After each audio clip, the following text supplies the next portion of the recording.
be honest, you don't have a hurricane kit right now, and you should. I do because I've been to ground zero. I know what it's like when a hurricane comes on shore, so I am always prepared.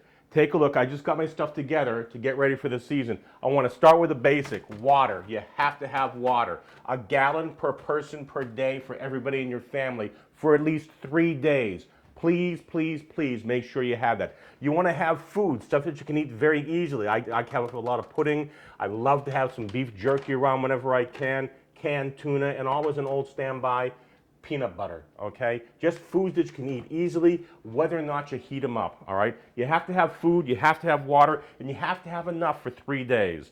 One other big thing, I keep cash, all right, in my hurricane kit. I keep a couple $100. You know why? Cash is king. If you need gasoline, if you need supplies, if you need anything, that ATM machine may not be working because there's no electricity. If you have a little bit of cash on hand, that's going to help you out. All right, other supplies. Hello, batteries. You can never have too many batteries, a radio. One of the neat things that I like to have around, that's a portable fan, battery operated fan that also has a light on it. I love to use that whenever possible because again, no air conditioning, right after a storm, it's gonna be hot, it's gonna be muggy, you're gonna be miserable. That fan is gonna feel so, so good.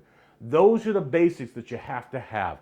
Everything else is extra. And I'm talking things like a tarp just to cover up the roof if there's a hole or something like that. Duct tape, guys, you know duct tape can be used for so many things, you might as well have it around.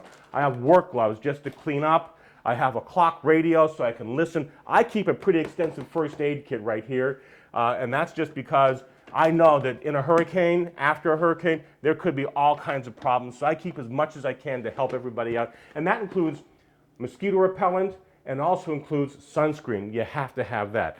These are the basics for a hurricane. I learned one or two other tips that are very, very important that most people don't think about. If you have a generator, if you have a barbecue grill, unfortunately, there are people who are not very scrupulous.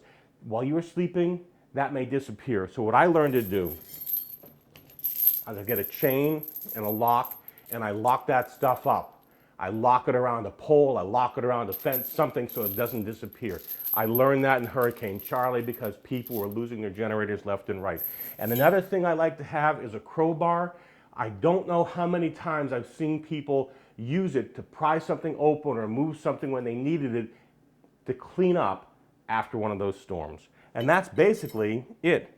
Please, please, please, don't wait till 2 days before the storm or 2 hours before the storm. Start preparing now, because otherwise your hurricane kit is going to consist of a can of Spam and some birthday candles.